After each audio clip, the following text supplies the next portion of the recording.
Hello, how are you guys doing today? This is Bryton, and today's video is going to be going over oral minoxidil, topical minoxidil, and the differences that, they are. And why I believe personally that topical minoxidil is the better option comparatively to oral minoxidil when it comes to long-term health, all around just the least amount of side effects that can come from, topical minoxidil comparatively to oral minoxidil. But at the end of the day here, I'm not saying that oral minoxidil is tolerated the same by everybody. Some people have some great experiences with oral minoxidil and, or they hate topical minoxidil, they applying it, this and that. But, obviously oral minoxidil works. And topical minoxidil works for most people as well. But we're just gonna deep dive today into the differences, some things to help either respond better to topical minoxidil if you're not a responder already, and kind of just go over the literature of oral minoxidil and why it can be dangerous, and why topical minoxidil is a lot less dangerous and the side effects can be easily titrated. And yeah, anyways, we'll hop right on in here. So minoxidil was originally designed to treat hypertension and high blood pressure, but soon was figured out to treat or cause hair growth. But the treatment for hair loss came soon after, kind of like they figured out, oh, it's growing hair all over the body.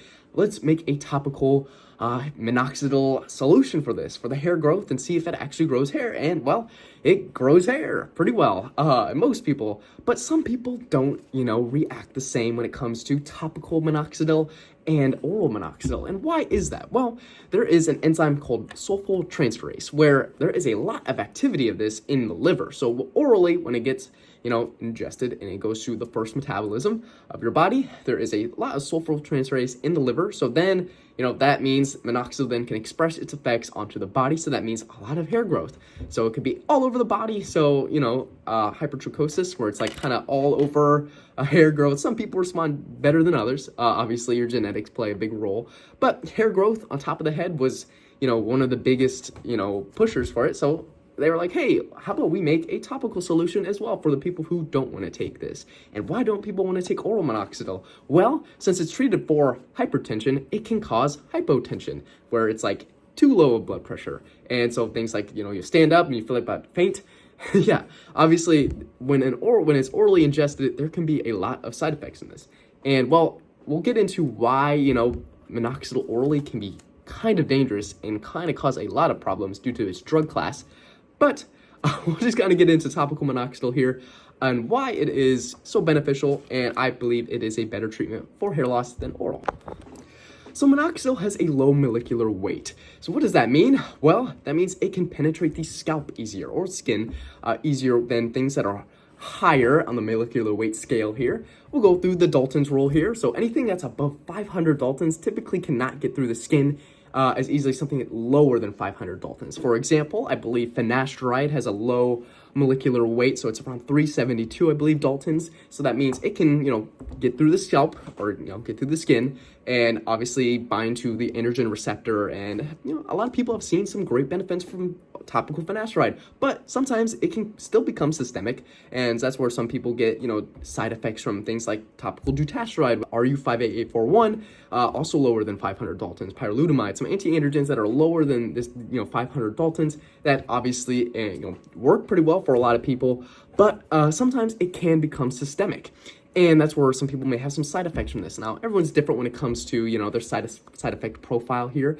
But what with minoxidil? Does topical minoxidil become systemic? Well, not really. Even though its molecular weight is lower than, dutasteride, finasteride, it's around 209, which is very, light, but it seems to not be found in the blood very often. Here's a study here.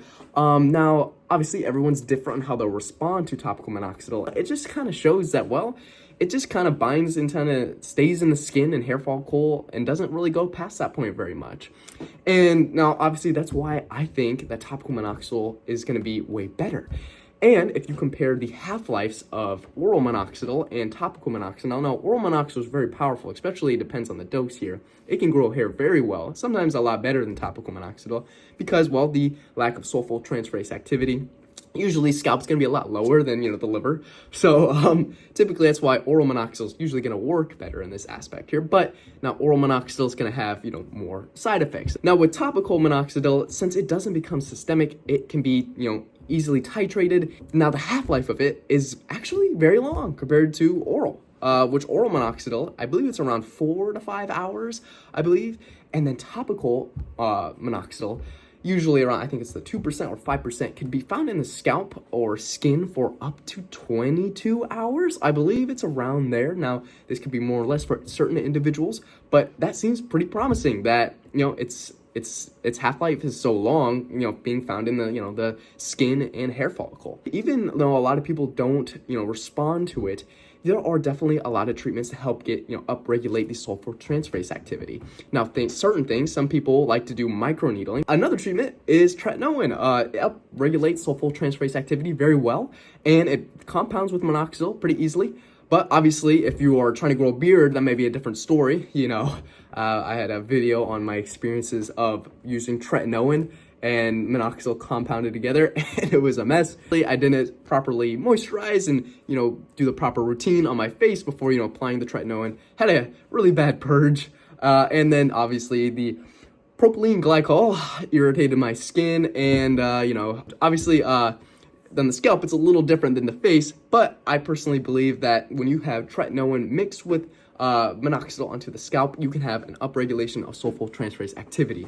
And I think that's one of the better treatments when it comes to non-responders that normally don't respond to topical minoxidil. And just to kind of tell if you have, high sulfotransferase activity, you can get in genome, you can get a test through SNPS, genetic testing to see if you have high sulfotransferase activity. So if you want to get like blood work done before starting minoxidil, topical minoxidil to see if you have high sulfotransferase activity, and as well in the liver, because some people have high sulfotransferase activity in the liver and some people do not. So obviously at the end of the day, you can get this tested to see if you are going to be a good responder to topical and oral minoxidil. So but I believe this is more for oral minoxidil there.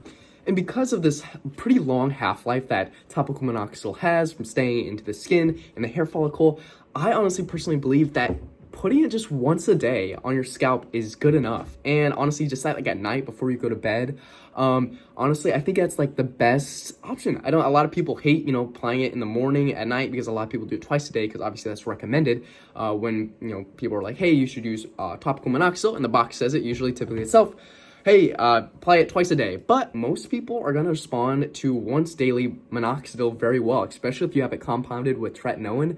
It's going to work very well, and I think it's kind of overkill sometimes to do twice a day. I mean, you can if you want, but it's kind of a pain. It can ruin the aesthetic of your hair, and I do it once a day, and it works fine. I just do it at nighttime. Something I'd like to just kind of get out there as well, if you are applying minoxidil on your face, scalp, and it's a not fast-drying solution, so it's, going to stay in your face for a while, or even if it is a fast-drying solution, just be wary of your cat touching you, like on your scalp or face, licking you especially, or even staying away from if you have a minoxidil vial or, something that, your minoxidil's out, the liquid is out in the open, or, if you have like a leftover that you actually dropped onto your counter, make sure your cat does not get near it, because it is very dangerous to cats. So obviously this is kind of like a random fact, but I just want to put that in there because I feel like this is a good breakdown of minoxidil, this video at least. So that's just a little thing I would throw in there as well. So why am I not really a big fan of oral minoxidil, and why I believe it's a bit dangerous comparatively to topical minoxidil? Well, oral minoxidil, obviously, there are two different dosages in here. So there's going to be a hair growth dose, and then there's a hypertension dose. And the hypertension dose is obviously a bit higher than the hair growth dose, but they still have the same amount of side effects here. And it's not that big of a difference when it comes to, obviously, even though the hypertension dose is 40 milligrams or around there, and then the hair growth is around 5 milligrams there, they still have very similar side effects. So it kind of shows that even though the dosages are vastly different, they can still have, pretty similar side effects. But now, obviously, this is not for all individuals, and most people are going to have more side effects with the higher dosing of minoxidil. But, you know, comparatively to the oral, like 5 milligrams, they can still have the same amount of side effects. It just depends on the individual and how they respond to it. So obviously, the most common side effects when it comes to oral minoxidil, it's going to be things like hypotension, edema, things that come from low blood pressure, you know, like fainting, all that, and etc. Some people may have some problems with the cardiovascular health. Reflex tachycardia, so when your heart starts beating really fast, that can maybe be a side effect of, you know, oral minoxidil. Some things like heart palpitations as well, just because, well, it is a potassium channel opener, and it is also a diuretic. So it is going to mess up your potassium levels in your body a little bit, so that affects your heart negatively. There are some things as well I've seen where it affects the pericardium, you know, the outer layer of the heart, negatively too. And it just kind of shows that, well, even though yes, it works, there are a decent amount of negative effects that it can cause in the body. And yeah, some people have some crazy hair growth from oral minoxidil, even at low dosages, and they hyper respond to it. But they get, you know, their blood work tested, and they're like, oh, I have a lot of things going wrong, either with my heart, you know, my blood pressure, my kidneys, or it can be even autoimmune. So minoxidil falls into a group of drugs called hydralazine, which are vasodilators. Now, these hydralazine type drugs, well, they fall into the most common types of drugs that cause autoimmune diseases, where your body can attack itself and sometimes cause drug-induced lupus. And now this is rare. I'm not saying that this is going to happen to you if you take oral minoxidil, or, you know, for either the hypertension dose or the hair growth dose, but it can happen. Now, you can get tested through blood work and to see if you are genetically prone to certain autoimmune conditions, some more common than others, but obviously you can get tested through blood work and, you know, consulted by your doctor to see if you are genetically prone to any autoimmune conditions, either genetically, environmentally, to see any propensities when it comes to your, you know, genetic analysis. You know, not all drugs like hydralazine is going to cause, you know, an autoimmune response. Not everyone is just not set in stone that's going to cause it, but obviously they are the type of drugs that may, you know, cause some autoimmune conditions or responses. So obviously, if you want to be safe, I'd recommend, you know, getting your blood work done when it comes to, you know, before you start something like oral minoxidil or any of these drugs in general, and, you know, consult a doctor. So I definitely, yeah, so I wanted to throw that in as well. Now, in conclusion, I just personally believe that topical minoxidil is just a better alternative to oral minoxidil. Yes, oral minoxidil is going to work very well, and, well, a lot of people have great, you know, effects that they get from it, and they just, you know, they all around love it just because their hair gets super dense. You know, they just respond very well to it. But at the same time, there is a high risk and reward ratio here. You know, some people, you know, may get some pretty debilitating side effects when it comes to oral minoxidil. Of course, that's not set in stone, but just like I said, the risk and reward is just not all there for me. And I think something just like topical minoxidil, which is just, it works so well for, you know, it just being a topical solution. And even if you have like mild irritation, you can just change the solution. And, you know, if you don't respond to it as well, you can just compound it with like tretinoin for upregulation of sulfosyltransferase activity. And there you'll have, you know, more hair growth and more just all around minoxidil response. So, you know, at the end of the day, I think something like tretinoin and just like a minoxidil topical mix is going to be a better alternative than oral minoxidil when it comes to, you know, regulating for your health long term and just like, you know, keeping the side effects away. So, but yeah, that is my opinion. Obviously, it's not like, hey, this is set in stone that this is, you know, topical minoxidil is the better, you know, alternative here. But in my opinion, I believe it is just a less risky and more, you know, just a better alternative when it comes to hair loss and preventing hair loss and, you know, having hair growth. So, but yeah, that's just my opinion. Take it with a grain of salt there. But anyways, I hope you guys enjoyed today's video. I am wrong by anything, or you guys want to add anything, feel free to leave in the comments down below. And yeah, thank you for watching. So you guys have a great day. So bye.